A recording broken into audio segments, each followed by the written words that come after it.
getting my high score on here with some Dr. Mario. Got my Game Boy. Today's episode is all about gaming. For the most part, we got to go to the WDM and check out this really cool touring exhibit, and it runs through till April, so everybody should get a chance to get down there. It was super fun. We captured a few moments from it, so we want to share those with you. We also had guest Jeff Fossner come on and talk about a couple of his ginormous collections with Tony the Collector. And of course, we talked a little bit about gaming with Craig, the movie geek. So it's a jam-packed full episode this month, so you don't want to miss out. So excuse me, I got a high score to beat here.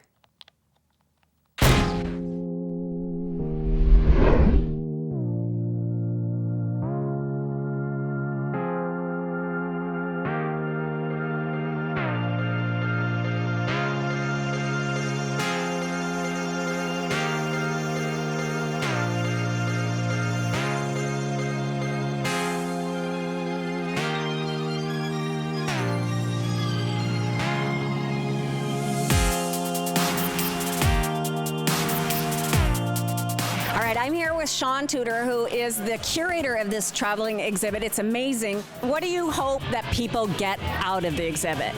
I hope that they get an understanding that video games don't just happen. They're a result of this relationship between player expectations and designer and developers' abilities to play and create new experiences and hardware changes. So platform changes, but also media changes. So we talk about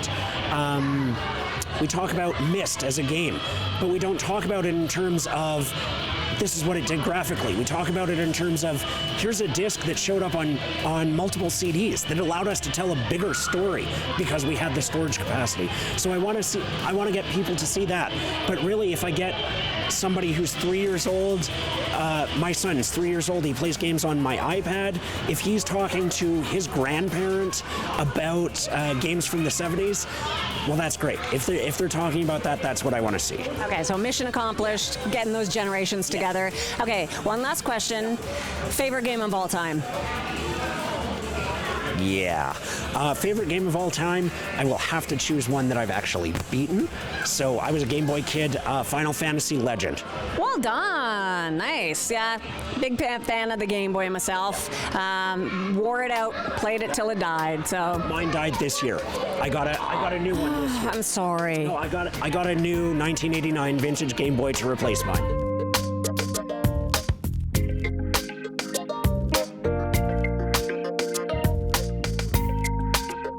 Here with Regan from the University of Saskatchewan. You have like a really cool job. You have made a career not only in academics but in video gaming. What is your official title at the university? It's more boring than that. I'm an associate professor of computer science. Okay, but with a specialty in gaming? That's correct, yeah. Game theory research in particular. Okay, so what you talked briefly about your PhD. What was it on? PhD was about hooking people up to physiological sensors like a lie detector and then doing kind of a whole bunch of math on that to see if they were having fun while they were playing video games. Okay, that has a lot of applications. So one question that came up during the panel that I would have liked to ask, so I'm going to ask it now, is you're in education, you're in gaming. What do you see as like the future and the applications of like gaming in a classroom environment? Eek. Okay, well, I think that one of the things that I talked about in the panel was the motivational pull of gaming. People play a lot of games, and they're spending a lot of money on them too. And this is because games are fun. They're fun to play, and they provide us with these little hits of competence all the time, make us feel good. So I think you can kind of leverage all that in other ways. So in the context of the classroom, in the context of training, for example, you want to learn a new language or a new instrument, all these kinds of examples of times you want to do something repeatedly and over the long term. Okay, so reward exchange. Okay, now I understand that the University of Saskatchewan is got a program that you can get your master's in, and it's super exclusive and is not happening anywhere else. What is that all about? Well, it's technically happening at the U of S and at Waterloo. It's a joint effort between our two universities, and it's the first Canadian graduate training program in games user research. And so it's a master's and PhD program, and it's not just for computer scientists. We have people people, professors in English, psychology, physiology, marketing and management sciences that are all working together on this area of video games user research as an academic discipline, training people to work in this crazy busy industry that we have going on in Canada right now. Okay, so for all the parents out there who might ask, well, what the heck can you do with that if I'm paying your tuition to play video games? What are the applications of a master's in this program? First thing I'd like to say is there are more jobs than graduates, and it is a high-earning job. It's you need to get experience, but once you have that experience, there are so many people that are wanting to hire, and the industry just keeps growing. It just keeps getting bigger. So there are programmers, designers, writers, producers, all these sorts of different jobs in the games industry. Okay, so if somebody is interested in finding out more about this program, how do they find out more? Well, you can go to our website. It's actually swagger.ca, SWAGUR for Saskatchewan Waterloo Games User Research, obviously. So go to swagger.ca and you can find out all the information there.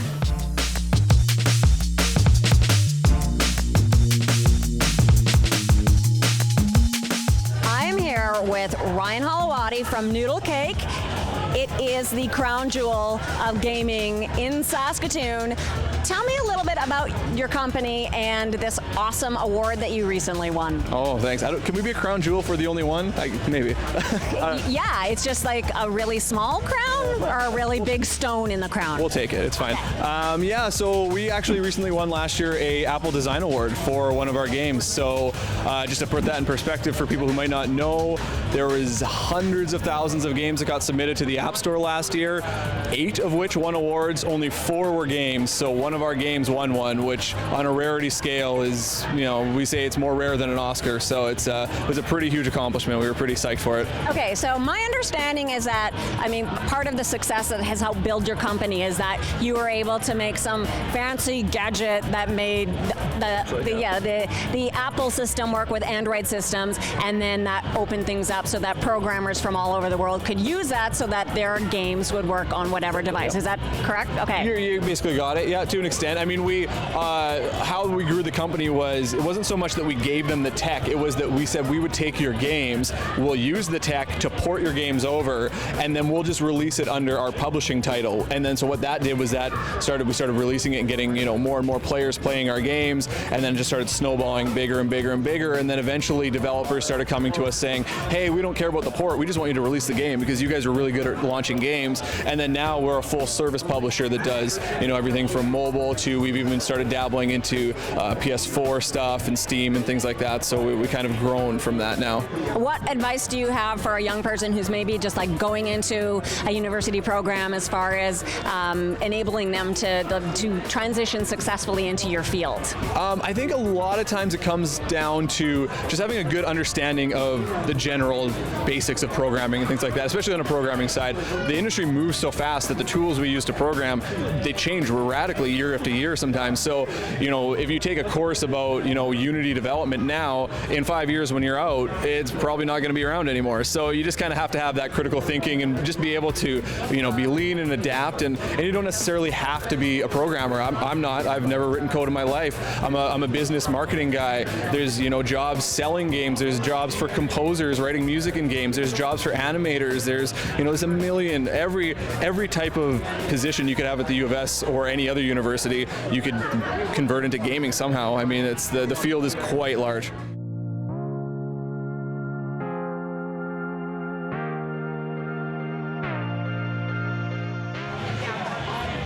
Tony and Hank have eaten all of the ghost cookies off the platter.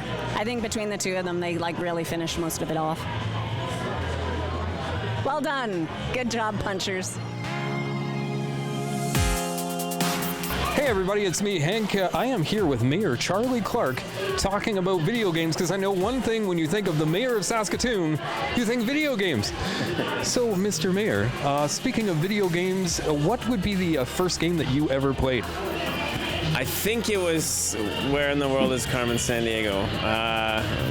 And as we were talking about earlier, I remember playing Parsec on my friend's machine. I can't even remember what machine it was. Some of those earlier games. And I did complete Super Mario Brothers, the first one, in about grade 9. Yeah. I don't know if I ever completed that. Did you ever find Carmen Sandiego?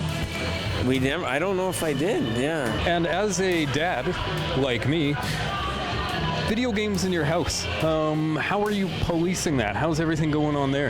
Yeah, it's definitely a challenge because, when I was a kid, there was a video game console and a TV somewhere off in a room, and it was, you'd only be able to do it then. Now it's everywhere.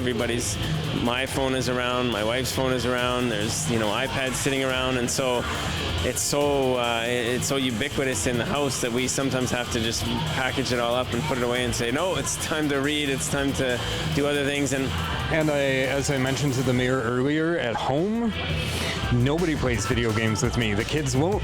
And I have the opposite problem, and it hurts. It hurts on the inside.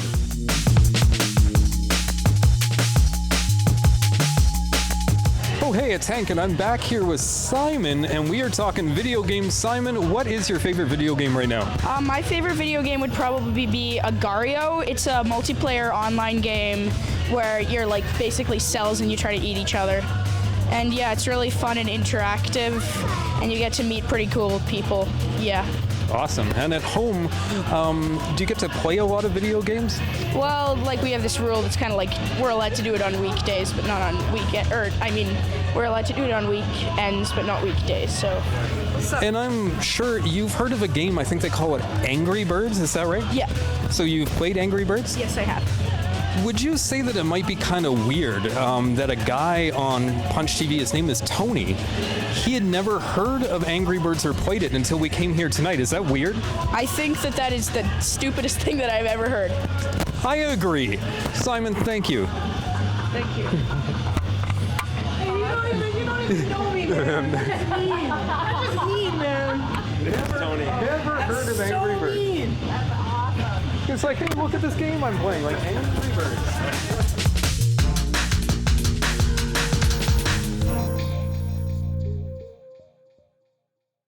Punch TV is brought to you in part by Amazing Stories, providing Saskatoon with comics, games, toys, graphic novels, t-shirts, and more for over 22 years. Online at AmazingStoriesComics.com, in person on 8th Street in Saskatoon.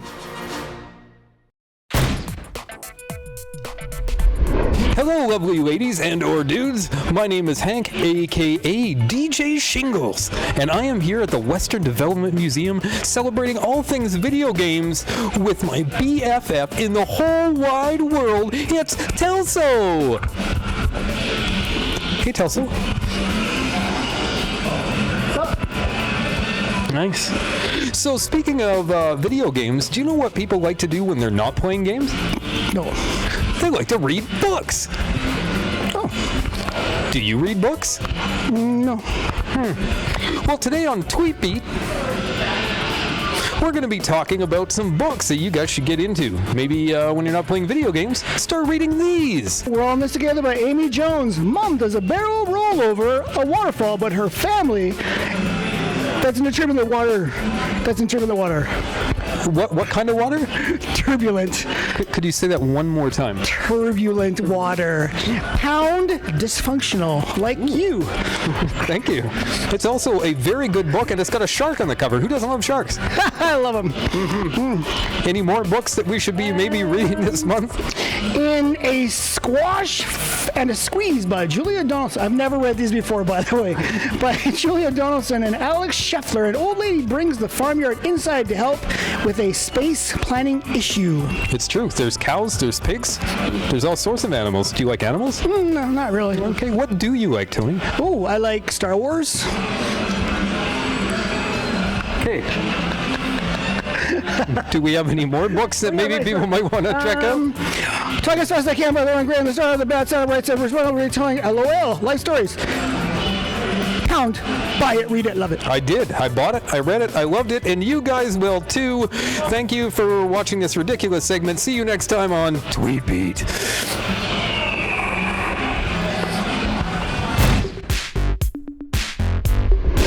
Welcome to the Collector.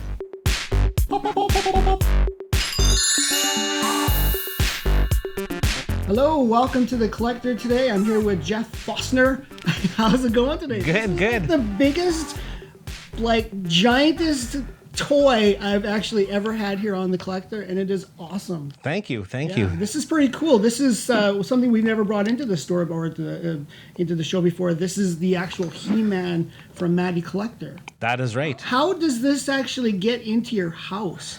Funny story. I had no idea. Of course, when I was younger, I always collected He-Man. That was kind of my go-to thing. And, through garage sales and stuff, had gotten rid of all my figures. And then I was lucky enough to go to San Diego Comic-Con in 2010. And I was walking along the floor, and here was this Masters of the Universe package. And I ran up to it. I'm like, oh my God, a He-Man figure. And I suddenly realized that it wasn't an original He-Man figure. It was a remastered version of it. So you were a collector of He-Man right from the beginning then? Like right from... At a younger age, yes. Yeah, but of course got rid of all the toys like everybody else did. Don't have that anymore, but you were able to go back. This is really the best part about collecting is the fact that it doesn't end. They actually will reproduce things, and Star Wars has gone on forever, He-Man, and there's a lot of other stuff too that's kind of going on. Now, this is such a big... I'm having a hard time seeing you. I actually have to come around actually just to see you. So if I get kind of lost... Well, you can't let Skeletor into Castle Grayskull, right? Amazing. I really love this. Like, we've always had toys come on, but this is actually the coolest thing ever. I don't really know Masters of the Universe, He-Man stuff. I watched a few of the cartoons as recently, but I never actually grew up with this. So this was kind of like, were you also doing Star Wars at the same time? Because that would have been like the 80s. I didn't get into Star Wars until later. I was probably 14 when I started really getting into Star Wars. I understood the movies more. And same thing around that time, Power of the Force came out, and same thing. It was a re-release of the originals. Okay, so you started in the 90s then, like absolutely, because that came out in 95, I think was the first one that started. So okay, so now I've seen your basement, these photos of your basement. Like you have a huge collection of Star Wars. So is this something you open your packages, which I don't understand. I don't get it. People that open their stuff up, it's just crazy to me. I don't understand that. But you have a huge amount of Star Wars. Now, is it mostly 3 3/4 that you're collecting then? Mostly. I've now basically suspended my 3 3/4 collection, and I've moved on to the Hot Toys. Yes, which is larger. They're the larger 12-inch, and they're very, very awesome as far as like the way they're put together and so forth. So how many of the Hot Toys you got going on now? Probably 15 to 20. Wow. Are you going to keep collecting? Absolutely. Are you just doing Star Wars stuff? Just doing Star Wars stuff. Unfortunately, the Matty Collector line has been discontinued, so they are no longer producing any new figures. So I can say, put that in the bag, I'm done.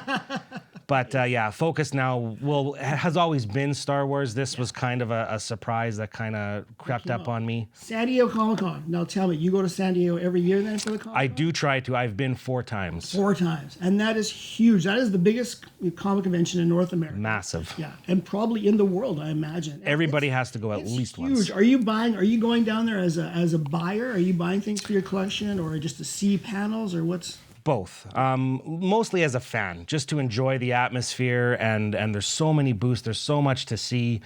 You really kind of have to go and decide what you're going for. Luckily for my collection, there's not much I need. There's a few pieces, but those pieces are so hard to find. You don't usually find them at those conventions either. So yeah, you were saying earlier of like you ship stuff back, so you're buying a lot of stuff and shipping it back. I am. And your wife loves that, I bet, having things just showing up on your doorstep. Surprise. Surprise what I bought.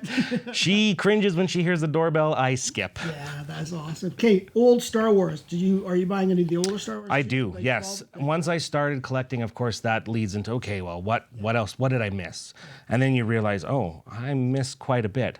So then I went back and started purchasing, garage sales, flea markets. You start those places first, and eventually acquired a lot of the originals as well. Okay, yeah. You don't now. Everything's open. Do you have anything that's sealed at all, or are you buying no? Most of it is opened. Yeah. It's easier to collect open things. Yeah, it is, and it's less expensive for sure, without a doubt. I have a nice collection of both. Most of my stuff is closed. I actually don't open my stuff. I have no imagination.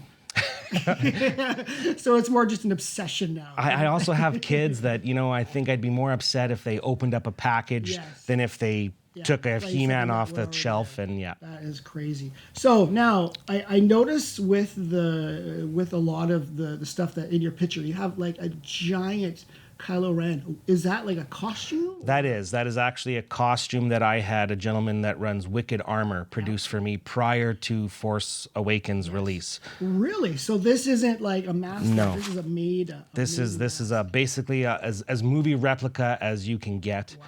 And I was actually able to wear it to the Force Awakens premiere, which was super cool because no one even knew who Kylo Ren was before the movie came out. That's cool. So. I'm really glad that you came here today. I'm gonna have to end this because I'm having a hard time bending over.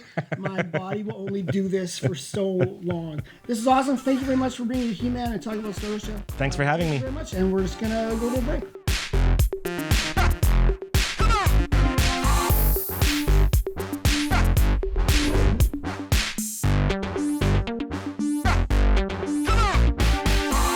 Punch TV is brought to you in part by Amazing Stories, providing Saskatoon with comics, games, toys, graphic novels, t-shirts, and more for over 22 years. Online at AmazingStoriesComics.com. In person on 8th Street in Saskatoon. All right, talking about gaming today, and we got the Movie Geek. Some of these we've talked about before, but one of them specifically, yeah. Okay, but never comprehensively as a genre of movies have we talked about gaming. So what do you got for us? Well, I have two things. I have movies about the gaming industry and then movies that are kind of more about gaming itself and the arcade industry. Okay. So we'll start with movies about the gaming industry. And some of these are better than others. So Video Games, the movie, produced by Zach Braff, narrated by Sean Astin. It's sort of just like a history of video gaming. Problem with this one is it's a little bit unfocused, it's repetitive, and it sort of speaks in these broad generalities, really. So like the ideal audience for this movie would probably feel like I know all this already. Right. So I mean, why you could, bother? Yeah, exactly. So you could probably skip this one, but I mean, it's on the list. So another one that's really interesting though is called Indie Game the Movie, and it's I believe it's Canadian produced, but it's about the people in like indie game developers who sacrifice their money, their time, and I'm sure in many cases their sanity to bring their creative visions, to the world. So it's about communicating with the world in the most creative, productive way that you can. It's really about the artistic process. So I mean, this one is kind of fascinating in that if you're like interested in the stuff behind the games and how that stuff gets made, especially the independent ones. Yeah, I mean, when you look at like say a game like Rockstar Games or like Red Dead Redemption, like it's beautiful. Like every moment is like a painting, except when you're killing people, which is something else altogether. It's a blood-splattered painting. Yeah, exactly. But it is gorgeous, and like you can see the artistry in every movement of every creature, of the blowing winds, and yeah, it's pretty amazing. Like just how much artistry and craft goes into these games. It deserves to be respected. Well, totally. I mean, I think it is an art form that maybe isn't quite seen as an art form right now, and maybe that's why there's like only a handful of movies about something like this. But definitely needs to be, maybe story-wise. Sometimes they're a little bit in their infancy of figuring out how to make that work. But it is an art form. So there's another one called From Bedrooms to Billions, which is a British documentary film from 2014. And it's a little more obscure, so harder to find, but it's also pretty entertaining if you're into the gaming industry or just creativity in general. Probably a little better look at the industry than Video Games the movie. Yep. One that is not necessarily a great movie, but it was really fun, especially for people like us that grew up in the 80s, is Atari Game Over. Oh, yeah. So a documentary about the North American video game crash of 1983, which specifically talks about the video game E.T. for the Atari, which was rushed through production and everything because they wanted to get it out by the time the movie came out. And so it's largely considered like, if not at least one of the worst video games ever made. And there was always this rumor that these cassettes were dumped into like a hole somewhere in the desert or whatever. And so one guy goes to find out if that's true and starts, dealing with city council to try and exhume these things and see whether they exist or not. So I won't ruin whether they exist or not. No but spoilers. But it's an exciting journey because it was a stinker of a game too. Oh, for sure, it was terrible. So a couple of movies that are about the arcade industry and gaming. So I'll quickly preface this by saying in the 80s in Iowa, there was a guy named Walter Day who founded Twin Galaxies, which was an organization that kept track of high scores and sort of put some legitimacy into like just the arcade gaming world. And this led to like the televised video game championships in '82, and he was even on the cover of I think it was Life magazine. So he factors into both the movies I'm going to talk about here. So the first one is a movie we have talked about before, but it's worth talking about again because it's so great. Awesome. The King of Kong, Yep. A Fistful of Quarters, Super good. 2007. It's about a basically Donkey Kong and a guy named Steve Wiebe who's trying to take the world high score from a guy named Billy Mitchell. And Billy Mitchell, of course, too, is a character in a lot of this Twin Galaxy stuff. But it's just like it's a great story, but it's the way the movie's put together. It's this operatic Shakespearean. Like the Steve angst Wiebe is of the drama. Yeah, It's amazing. He's Luke Skywalker and Billy Mitchell's Darth Vader, the evil, and it's just such a hilarious, like wonderful look at just kind of this quirky little world. And the other one on a very similar tip is called this one's on Netflix actually. It's called Man vs. Snake: The Long and Twisted Tale of Nibbler. And same thing. It's about a guy. There was this game called Nibbler where you could basically like roll over your high score and keep going to like 1 billion points. So. One guy in the 80s had won this thing, and then sort of like the movie's kind of about other comers to the title basically, and him kind of getting back into it like further on in life to uphold his original title and stuff. So a really fun movie, and you sort of follow the ups and downs of these competitions. So Yeah. those two are really fun. Super cool. If you go to the WDM exhibit and check out how awesome all the gaming stuff and you get excited about and you want to get into some of the history, this is an awesome list of like a few resources that you can go to and learn a little bit more about it because it's awesome. It's really fun. And I think actually that this list is short is like the artistry, the beauty of video gaming. It does deserve to be respected as an art form, and I think we'll see more of these kinds of films as people start to come to that realization. Until then, this is still a pretty solid little list. Yeah, for sure. We'll just start with King of Kong, and you can't go wrong. So. Hey, nice. Didn't do it on purpose, but Hey, it's a good rhyme. Always making it work, Movie Geek. Love it. All right, we'll be right back after this.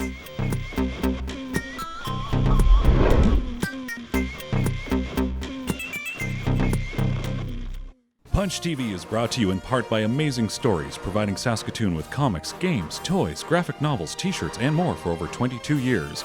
Online at AmazingStoriesComics.com, in person on 8th Street in Saskatoon.